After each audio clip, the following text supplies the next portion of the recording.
Hello everyone, and welcome to the online course, Data-Driven Optimization with Gurobi. Today we are going to bridge the gap between two of the most powerful fields in modern computer science, machine learning and mathematical programming.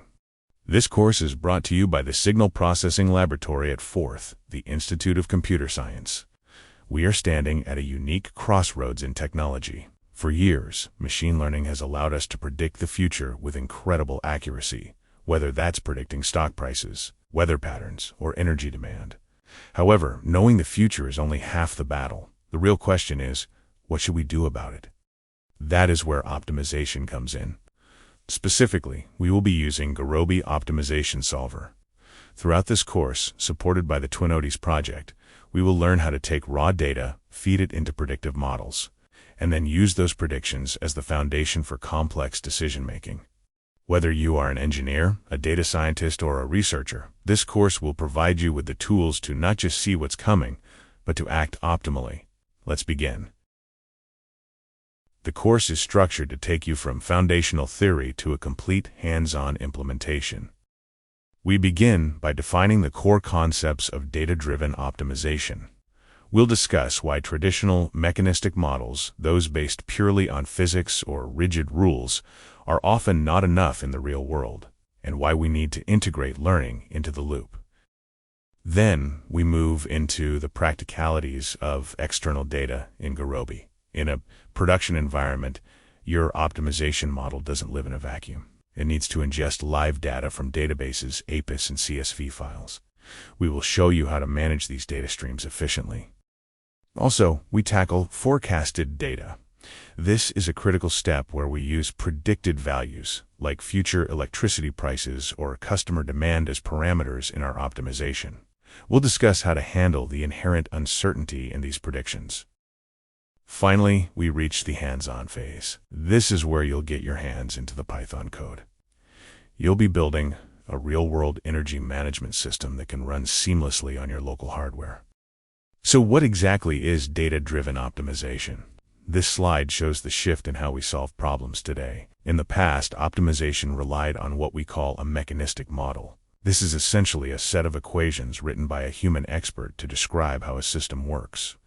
But in the modern world, systems are often too complex for humans to write down every single rule. In our workflow, we start with data. This data is fed into a machine learning pipeline. This could be anything from a simple regression to a deep neural network. A result is a data-driven model, a model that has learned the patterns of the system on its own. The real breakthrough happens in the middle of this diagram. We don't just use that machine learning model to get a static prediction. We actually embed the model's intelligence directly into the optimization algorithm. Instead of just guessing what might happen, the optimizer looks at the patterns the machine learning model discovered and finds the best possible solution while respecting all the real-world constraints. The result is a decision that is mathematically proven to be the best possible action based on both the learned data and the physical reality of the situation. We are essentially giving the optimizer the ability to learn from experience. To make this all concrete, let's look at a classic real-world application, battery scheduling. Imagine a smart home that has a battery, a connection to the power grid, and a load, which is simply all the energy the house is using at any given moment. The core goal here is to decide exactly when to charge or discharge the battery to save the most money. The general strategy sounds simple. You want to charge the battery when electricity is cheap and discharge it when it's expensive. But in practice, this is a very delicate balancing act. We have to manage 4 different paths for power. We have power coming from the grid to the house, power moving from the grid into the battery, power being sold from the battery back to the grid, and power moving from the battery to run the house. Our main considerations are what we call our constraints. First, we have battery capacity. You can't empty a battery past zero, and you can't fill it beyond its maximum limit. Second, we have power limits. The hardware itself can only handle so much energy at once without breaking. Finally, the most important rule. We must always meet household demand. No matter what the battery is doing, the lights must stay on. Another challenge is the electric vehicle charging optimization. In this scenario, we are deciding how to allocate power from 3 different sources: the main electricity grid, on-site solar panels, and a dedicated energy storage system. The goal is twofold. We must guarantee that the vehicle is charged and ready to go, but we want to do it at the absolute lowest cost possible. As you can see in the diagram, the logic follows a sustainable hierarchy. We want to use our solar energy and storage whenever they're available, and only rely on the grid when it's absolutely necessary, such as during the night or when solar production is low. To make this work in an optimization model, we have to respect three main considerations. First is the energy balance. This is a simple but strict rule. The total demand from the vehicle must equal the sum of what we take from the grid, the solar panels, and the storage. Second, we have storage limits. Just like the home battery we discussed earlier, we have to respect the total capacity of the on-site storage and its maximum power limits. Finally, there is the EV charging constraint. Unlike a home that always needs power, a car is only there for a specific time window. We must meet the required energy demand before that window closes, and the driver needs to leave. While energy is a huge field for optimization, these same principles apply almost everywhere. Let's look at two more examples: healthcare and inventory management. First, consider hospital resource allocation. Hospitals are incredibly complex environments where timing is everything. By using predictive analytics, we can look at historical data to forecast patient inflow, basically how many people we expect to arrive at the emergency room or for scheduled surgeries. With that prediction, Gurobi can help optimize bed allocations, staffing schedules, and even discharge timing to ensure patients get the care they need without overwhelming the staff. Next, we have inventory management, which is the backbone of global commerce. This is the process of ordering, storing, and selling products efficiently. The data-driven part here involves using forecasted demand and lead times, meaning how long it takes for a supplier to deliver an order. If we order too much, we waste money in storage. If we order too little, we lose customers. Optimization allows us to find that Goldilocks zone, the perfect order quantities that minimize costs while ensuring that the products are always there when the customer wants them. Whether it's hospital beds or warehouse products, the logic remains the same. Predict with data, then optimize the action. In energy systems, we generally focus on two major areas: grid optimization and load forecasting. Grid optimization is about the big picture. We use real-time data to continuously adjust the grid topology and how electricity is dispatched throughout the network.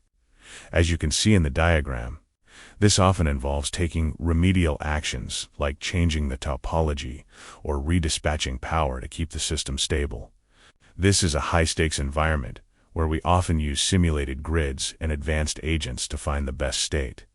The second piece is load forecasting. This is where we use historical and real-time data to predict exactly how much electricity a particular region will need over a specific time horizon. If we can accurately predict the load, the grid operators can make much better decisions about which power plants to turn on or how to manage regional demand. Together, these tools allow us to build a more resilient and efficient energy future. To wrap up our section on energy, we need to understand the different timescales of load forecasts. Not all predictions are created equal. Short-term forecasts cover anything from 1 hour to a week. These are crucial for daily operations and making sure we have enough power for the next few hours. Medium forecasts look at a month up to a year. These help with maintenance scheduling and seasonal planning. Long-term forecasts look over a year into the future, helping us decide where to build new power plants or lines. When we bring this into optimization, we look at it in two ways. First, there is predictive optimization.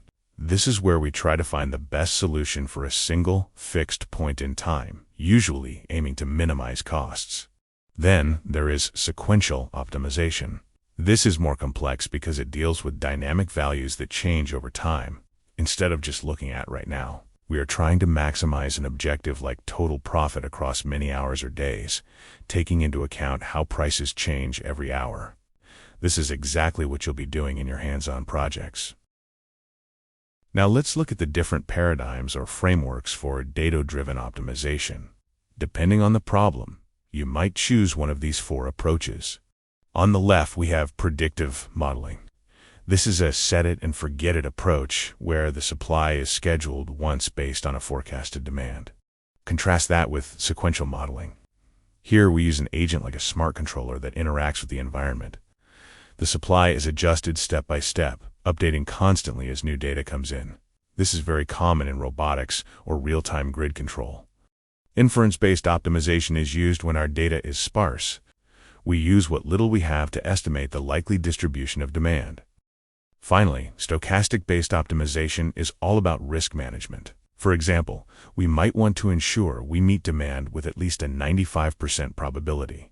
This acknowledges that we have a 5% risk of undersupply, but it allows us to optimize for the most likely scenarios without being overly conservative. Understanding these paradigms will help you choose the right mathematical engine for your specific problem.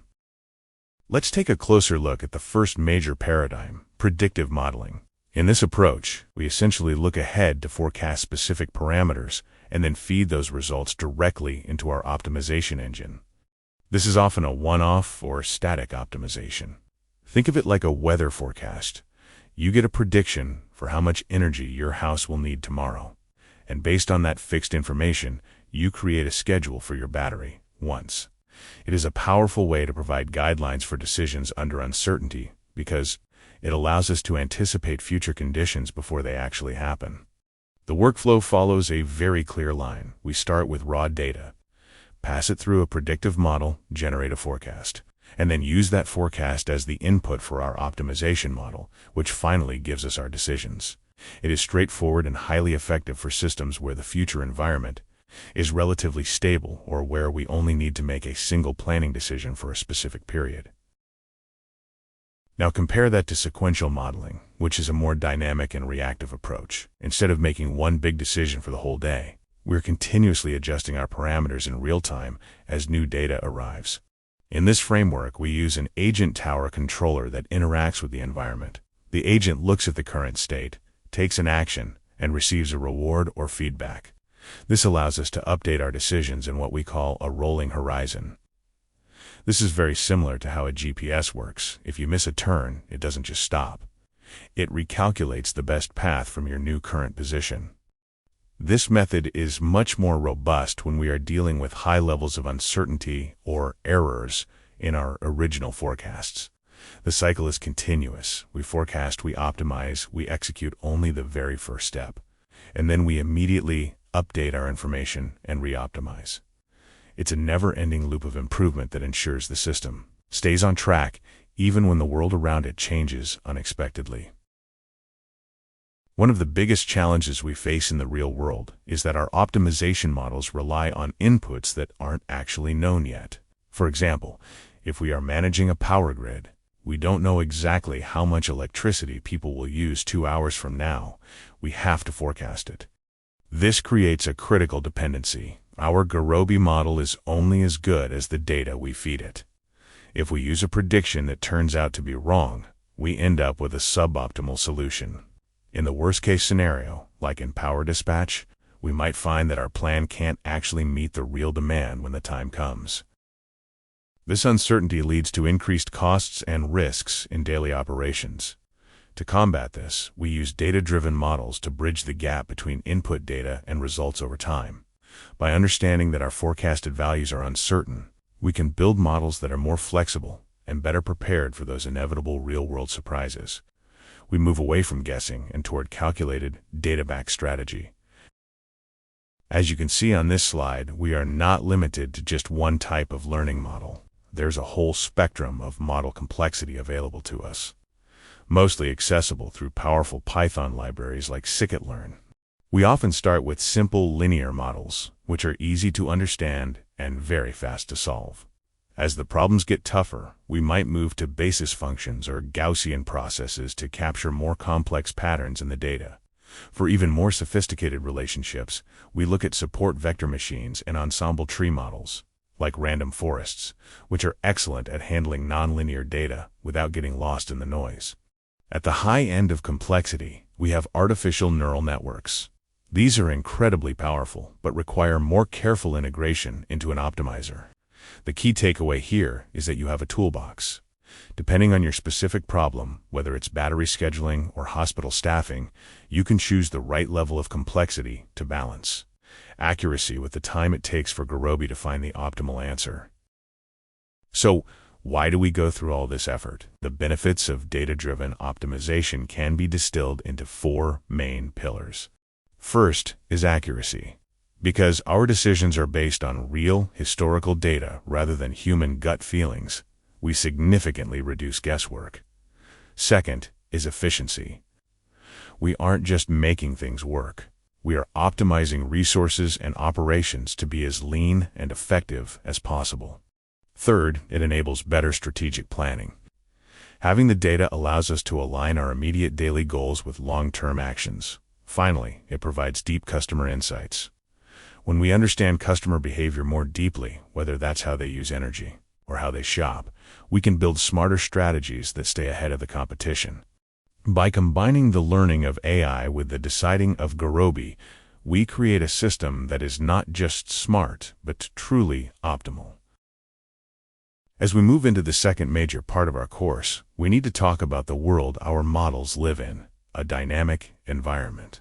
In the energy sector, things don't stay still. The sun moves, wind speeds change, and people turn their appliances on and off at different times. This means that the data we use for optimization is constantly changing over time. To keep our decisions accurate, we can't just rely on old, static information. We need external data. This refers to information coming from the world outside of our immediate model, like live weather feeds or current market prices. By setting up our system to provide updated access to these external sources, we ensure that the brain of our system, the Gurobi optimizer, is always working with the freshest possible view of reality. This is how we move from a laboratory experiment to a real-world tool that actually works in a complex, shifting landscape. Where does all this information come from? As you can see on this slide, external data arrives from a wide variety of sources. We might pull from public datasets, social media trends, web scraping, or directly from Internet of Things sensors located in the field. These provide the parameters our model needs, like temperature, humidity, wind speed, or electricity prices. However, not all data is created equal. There is a very important relationship between the value of data and the time it takes to act on it. Real-time and near-real-time data has the highest value. This is used for event-driven architectures where we need to make a decision in seconds or minutes. As we move into minutes to hours, we are in the realm of near-real-time analytics. Finally, data that is days or weeks old is used for historical analytics.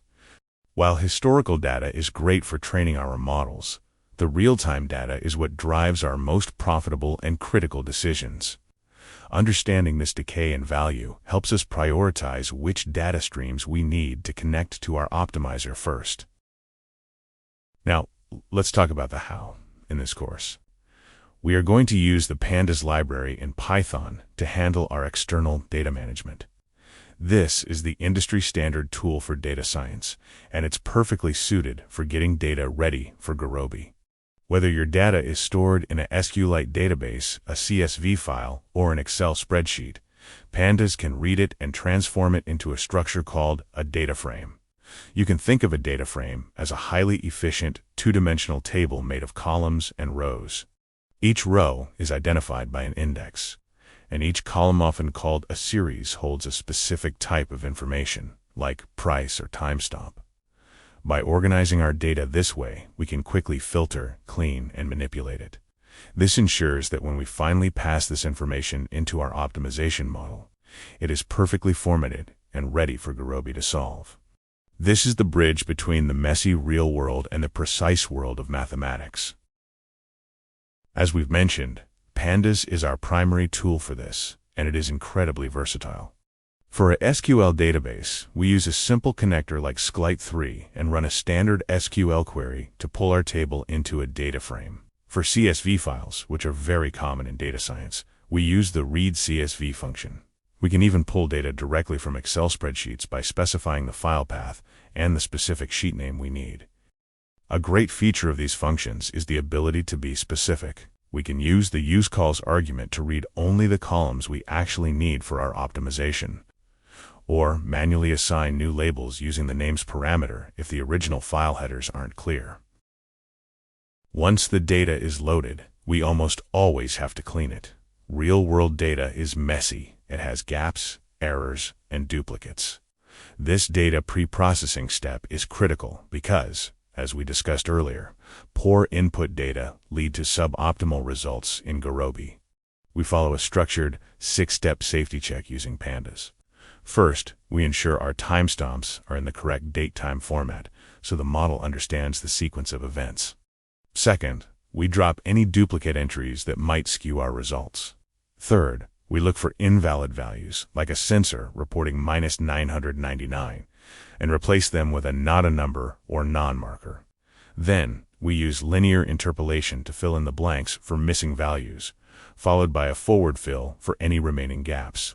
Finally, we do a safety check to drop any rows that still contain invalid data. By the time we finish this script, our data is clean, consistent, and ready for mathematical optimization. Now we reach the point where the data meets the math. On this slide, we see the workflow for a classic energy dispatch problem. Our goal here is to minimize the total dispatch costs across two different energy plants, which we will call Plant A and Plant B. In this scenario, we are given 9 records of data. Our external data provides us with dynamic costs, meaning the price of generating power changes for every one of those 9 time periods. At the same time, we have fixed energy capacities for each plant that we must not exceed. The objective function you see at the bottom is what we program into Gurobi. We want to minimize the sum of the energy generated multiplied by the cost of that generation across all hours and all plants. By the end of this module, you will be able to write this exact model in Python using Gurobi, allowing your computer to find the most cost-effective way to power a system while respecting every real-world constraint. To build our model in Python, we use the Gurobi library. The first thing we do is initialize our model object, which acts as a container for all our variables and rules. Next, we're using pandas to pull in a CSV file called cost_data_esv. This file is the brain of our operation. It contains the hourly operating costs and the maximum capacities for 2 different power plants, Plant A and Plant B. Notice the tollless functions here. We're essentially taking that nice, clean spreadsheet and turning it into a format Gurobi understands: Python lists. Now, look at the nested loop where we create our variables. We aren't just creating a generic variable. We're telling the model, hey, for every plant at every single time step in our file, create a generation variable. The key part is the UB equals max_cap pi. We are embedding the physical limits of our hardware, how much power these plants can actually push out directly into the variable itself. This makes the solver's job much faster. Finally, we set our objective: minimize the total cost. We're telling the computer to multiply the cost of each plant by the amount of power it produces and find the absolute cheapest way to run the show. Once we hit model.optimize, the math starts crunching. But, as we're about to see on the next slide, the result might not be exactly what we expected. So, we ran the code, the solver finished in a fraction of a second, and we got a results table. Great news, right? Well, look at the numbers. Everything is 0. Plant A is producing 0, Plant B is producing 0, and our total cost is €0.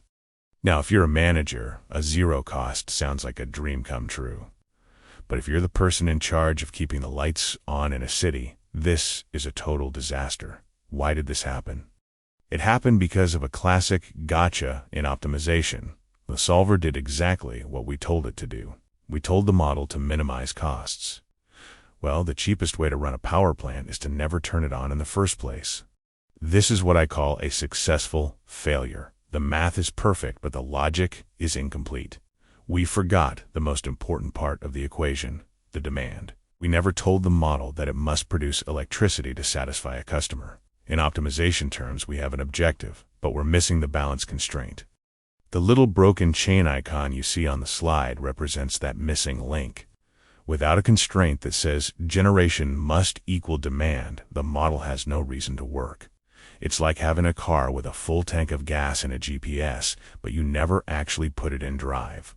To fix this, we need to go back to our data and find out exactly how much power our customers actually need.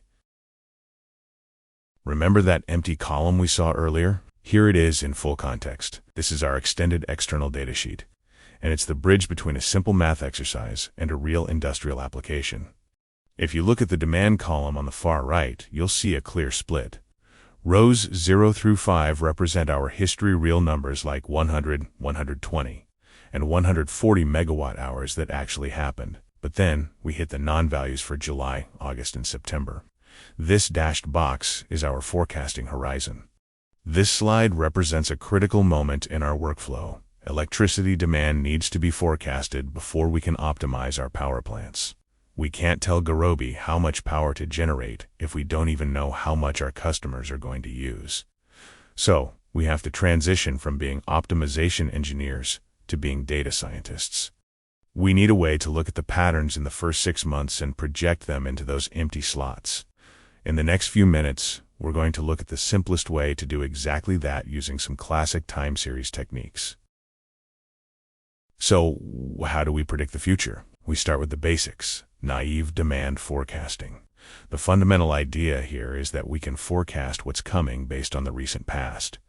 First, let's talk about the sliding window. Imagine a fixed-size box that sits over your data and moves forward one step at a time. Only the numbers inside that box matter for the next prediction. The most common way to use this window is the simple moving average, or SMA. The math is straightforward. The demand at time t is just the average of the most recent observations. You can see the formula on the right. It's simple, it's clean, and it smooths out the noise in your data. But if you want to get a little more sophisticated, there's the exponential moving average, or EMA, unlike the SMA, which treats every day in the window as equal. The EMA is a weighted average that gives more importance to the most recent observations. It uses a smoothing factor, alpha, to make sure that what happened yesterday carries more weight than what happened 3 weeks ago. This is great for catching new trends quickly. For our first model, though, we're going to stick with this simple moving average to keep things transparent. Now let's look at the actual Python code to make this happen. We're going to iterate over our historical demand values to forecast the next 3 months. In the code block, you see our historical _ demand list. Those are the 6 numbers we saw in our table earlier. We've set our window to 3, meaning we only look at the last 3 months to predict the next one. Watch how the loop works. For the first forecast, we take the last 3 values, 110, 125, and 140, and average them to get 125. But here's the clever part. Once we have that 125, we append it back into our historical data. Now, when the loop runs again for the second forecast, our recent data shifts. It now includes that 125 we just predicted. We average 125, 140, and our new 125 to get 130. We repeat this one more time, and by the end, we've filled our 3 non-slots with the values 125, 130, and 131. This rolling forecast is a powerful way to project trends into the future. While moving averages are a great start, they can be a bit reactive. If we want to be proactive, we need to move toward model-based demand forecasting. Instead of just looking at the last few months, we're going to treat demand as a mathematical function of time factors. Look at the transformation on your screen. We take our basic dates and use a technique called one-hot encoding. Specifically, the get_dummies function in pandas to turn months into binary true or false columns. This allows the computer to understand that month 2 is fundamentally different from month 12. We're comparing 2 approaches here. Model 1 is very simple. It looks only at the time_index to predict demand. It's basically asking, is demand generally going up or down as time passes? You can see the formula at the bottom left. Model 2, on the right, is where things get interesting. It looks at the time_index plus those binary month variables. This allows the model to capture seasonality, like if demand always spikes in the summer or drops in the winter.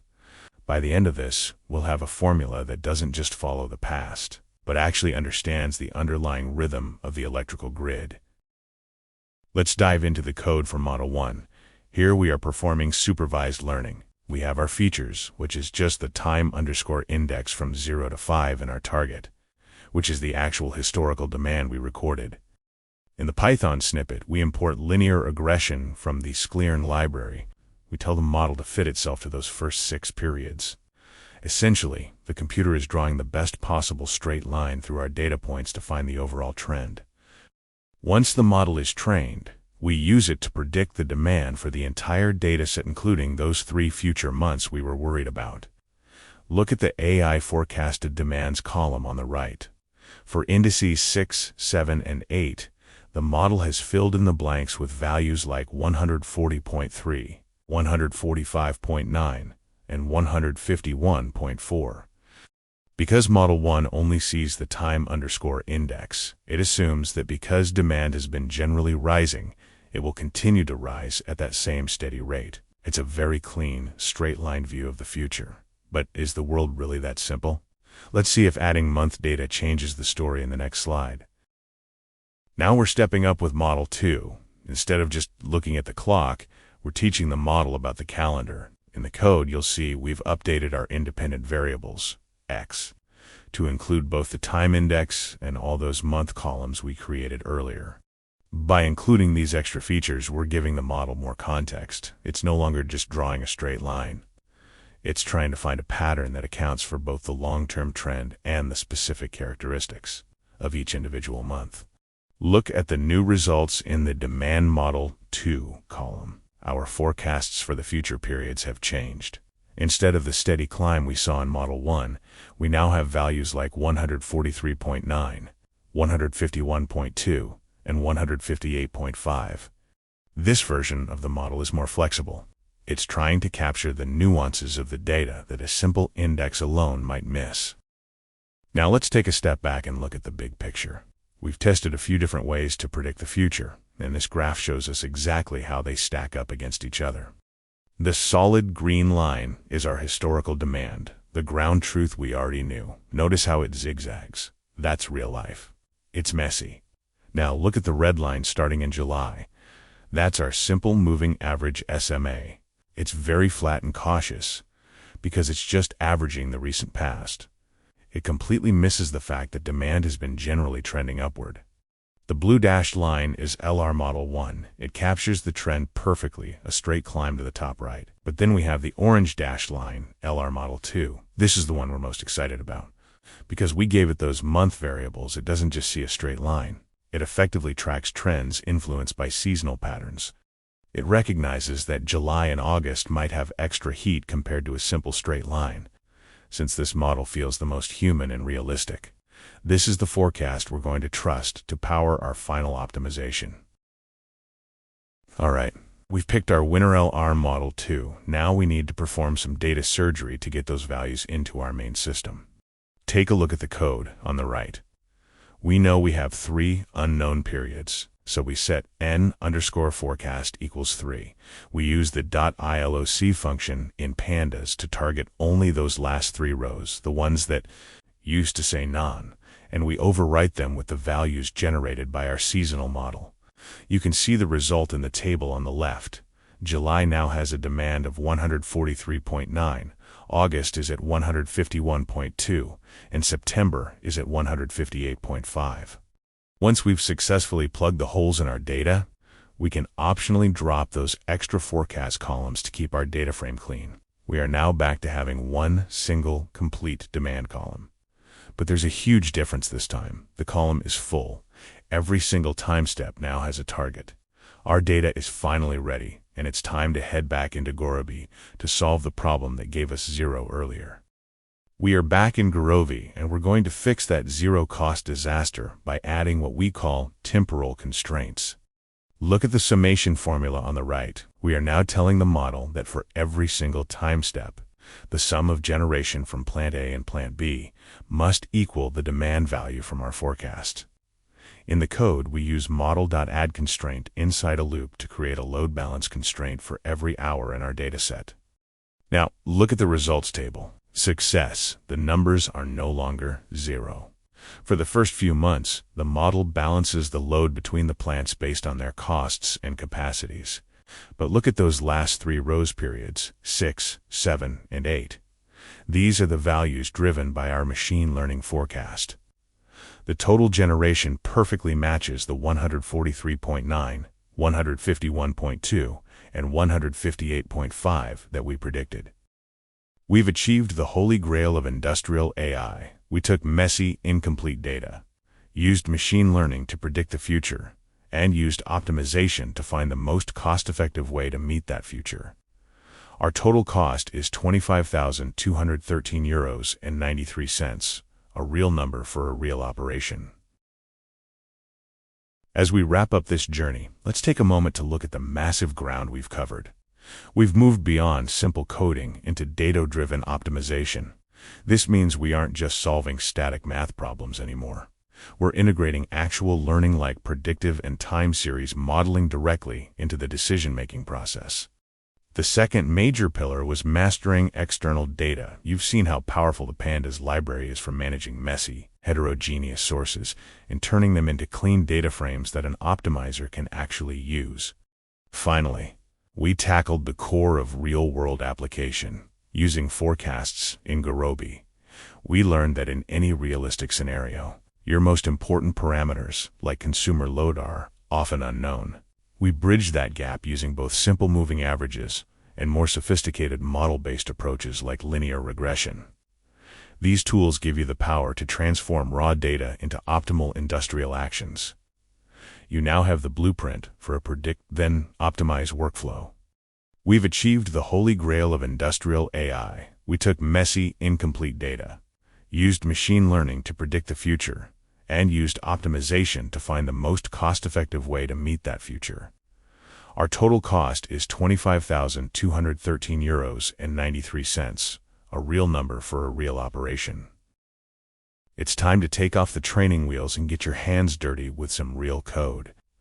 Your final challenge is a full-scale, renewable energy optimization task using external data. You'll be following a 3-step workflow. First, you're going to use Pandas to collect and clean real-world electricity data. Once your data is ready, you'll jump into Scikit. Learn to forecast the load values. This is where your machine learning skills will really shine. Finally, you'll take those forecasts and feed them into Gurobi. Your goal? Maximize the revenue from a renewable energy dispatch over a full 7-day period. To give you some extra context for your hands-on task, let's look at why renewable energy is the ultimate frontier for this kind of work. Unlike traditional power plants, renewables like wind and solar are highly unpredictable. Both the generation of power and the consumer demand are deeply correlated with weather and time factors. On the weather side, your models need to account for variables like temperature, humidity, wind speed, and even sky cover. How many clouds are blocking your solar panels? On the other side of the equation, consumer behavior is driven by time. What day of the week is it? Is it 3 p.m. or 3 a.m.? Is it a holiday? Now let's talk about where you actually get the raw materials for your models. In the energy sector, one of the most vital resources is the Open Power System Data Platform, or OPSD.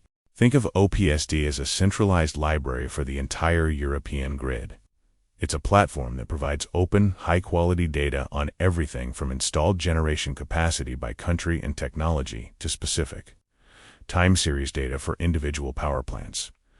Whether you need hourly resolution on load, wind, or solar prices, this is your go-to source. As you can see on the platform overview, it covers 32 European countries and is updated yearly, with all the heavy lifting in terms of data processing being handled in Python and Pandas. For our next hands-on task, we'll be tapping directly into this goldmine to simulate a real-world dispatch scenario. You can even scan the QR code on the slide right now to explore the documentation for yourself.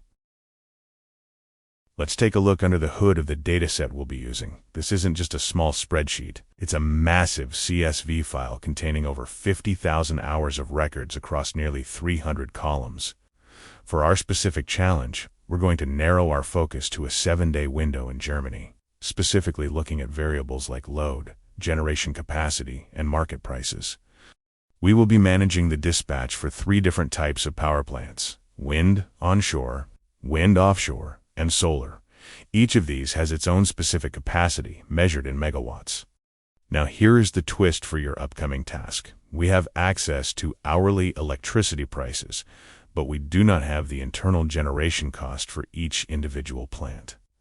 This changes the objective of our optimization. Instead of just trying to minimize costs, we're going to have to think like a market participant.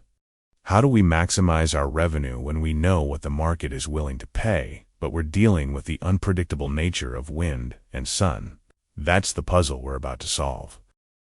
We'll be using the Pandas read CSV function to grab the dataset directly from the OPSD URL. Notice the structure of the data as it comes in. We're dealing with a massive data frame DF that has 299 columns and over 50,000 rows. The index of our table is the UTC timestamp, which gives us that essential hourly breakdown starting from late 2014 and running all the way through late 2020. This slide outlines the specific components we need to extract from the massive OPSD dataset. Why these? Because they represent the physical and economic constraints of our optimization problem. Forecasted load. This is our primary constraint. We aren't just guessing. We have the official N/Z transparency forecasts. In an optimization context, this tells us the demand that must be met, actual load. We keep this for validation. While the optimizer uses the forecast, we need the actuals to calculate our real-world error metrics. Market price, specifically the day-ahead price. This is our objective functions engine. If we want to maximize revenue or minimize costs, we need to know what the power is worth at every specific hour. Generation capacities. These are the ceilings. Solar and wind power are variable. You can't generate 50 gigawatts of solar if the installed capacity or the weather only allows for 10 gigawatts.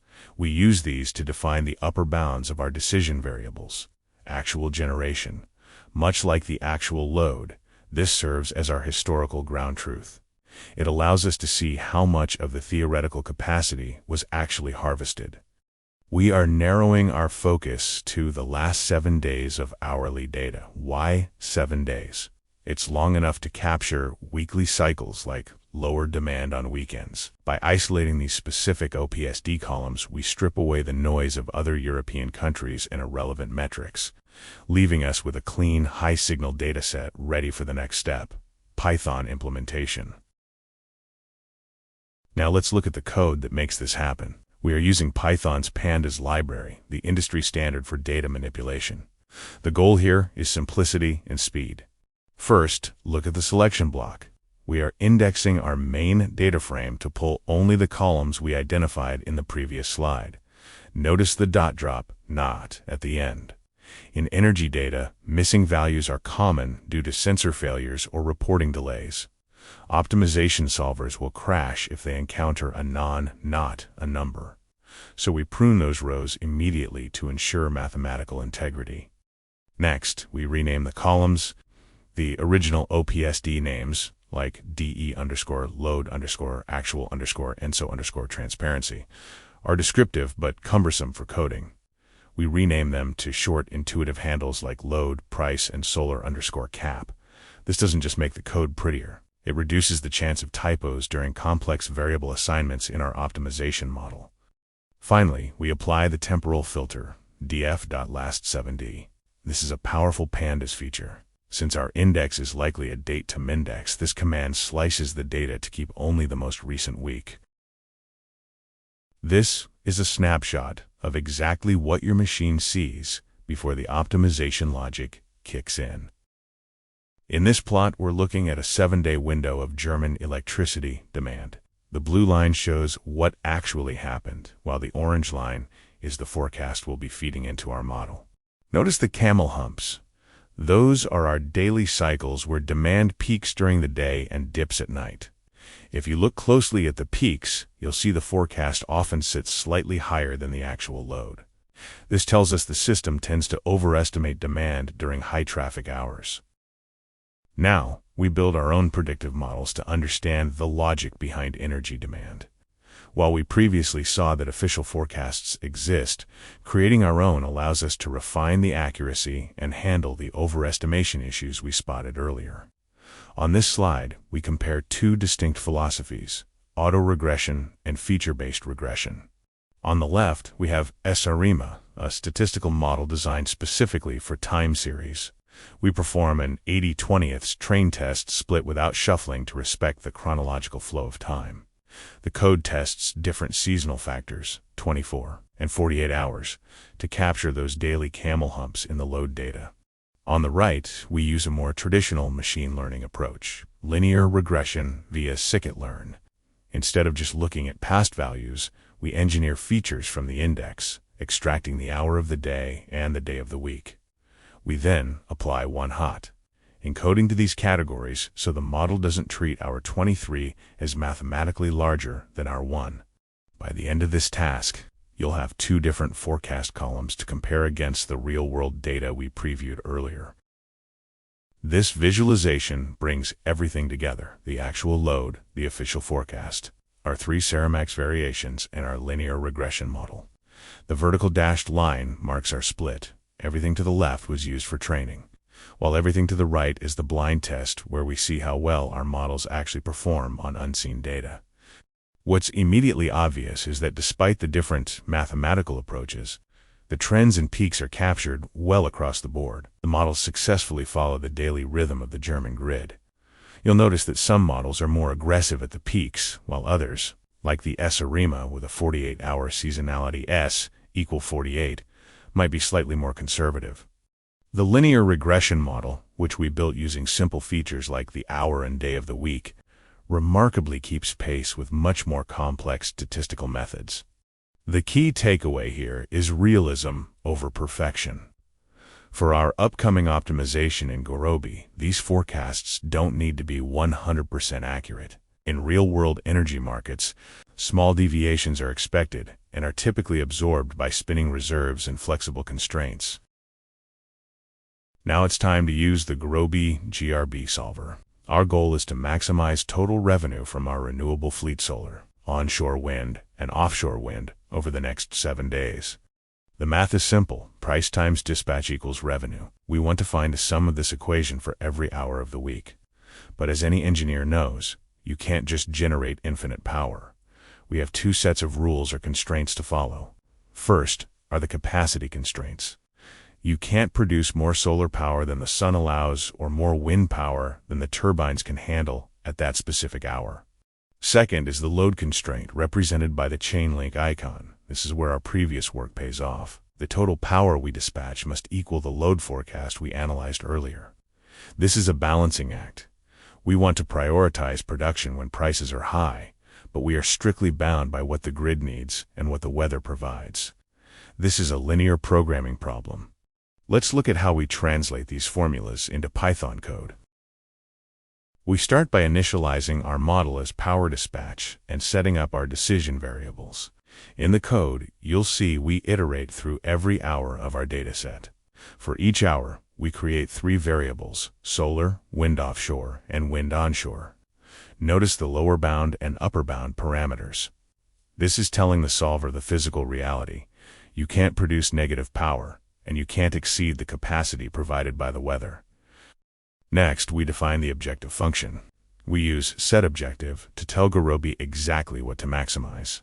Following our formula from the previous slide, we multiply the hourly market price by the sum of our 3 dispatch variables. We set the sense to GRB maximize because, in this scenario, we want to squeeze every possible euro out of the grid. Finally, we add our constraints. For every single time period, the sum of our 3 sources, solar plus both types of wind, must exactly equal the load underscore forecasted value for that specific hour. Once we call optimize function, Gurobi's algorithms take over. The solver will sift through thousands of possible combinations to find the one mathematically perfect dispatch plan that meets the demand while maximizing your revenue. On this slide, what you're looking at is the optimal hourly dispatch plan, essentially the instruction manual for every power plant in our fleet for the entire week. Take a look at that top black line. That represents the forecasted load. Notice how the colored areas, the blue for solar, the green for onshore wind, and the orange for offshore, perfectly stack up to meet that line at every single hour. This is visual proof that our Gurobi model successfully respected the load constraint we programmed, ensuring the lights stay on while maximizing efficiency. The blue blocks represent solar power, and you can clearly see them rising and falling with the sun each day. The green and orange sections show how wind power fills the gaps. But the most impressive part is at the very top of the slide. The expected revenue for this week alone is over 246 million euros. By using mathematical optimization, instead of just guessing when to produce, we've found the most profitable way to navigate the German energy market. To conclude our analysis, we need to compare the actual historical generation against our optimized results. This slide breaks down the performance for each power plant type: solar, offshore wind, and onshore wind. The solid lines represent what actually happened in reality, while the dashed lines show the decisions made by our Gurobi model. Notice how our optimizer, the dashed blue line, pushes generation to hit the maximum capacity, the black line, as often as possible during the day. It's effectively cherry-picking the best hours to run. In the wind graphs, you'll see similar behavior. The optimizer frequently hits the capacity ceiling to maximize revenue, whereas actual generation fluctuates based on real-time grid conditions and curtailments. This comparison is vital because it highlights the optimization gap. While our model assumes we can hit those theoretical capacity peaks whenever it's profitable, reality is often messier. However, seeing these dashed lines consistently outperform the solid lines confirms that our logic is sound. We are successfully identifying the most valuable moments to dispatch power. Our journey began with forecasts. By understanding future demand, prices, and external factors like the weather, we gained the foresight necessary to plan ahead. But foresight alone isn't enough. We then learned how to optimize, translating that foresight into a mathematical model using Gurobi. This allowed us to shift from simply knowing the future to actually making decisions. We chose the best possible actions, exactly how much power to dispatch from which plant while respecting every real-world constraint of the German power grid. The ultimate goal of this entire process is impact. By combining prediction with optimization, we aren't just generating a graph. We are reducing costs, improving grid reliability, and enabling a more sustainable energy future. As we conclude this MOOC, I want to leave you with a roadmap for deeper exploration. The field of energy informatics is vast, and the integration of machine learning with mathematical optimization, what we call data-driven optimization, is a rapidly evolving frontier.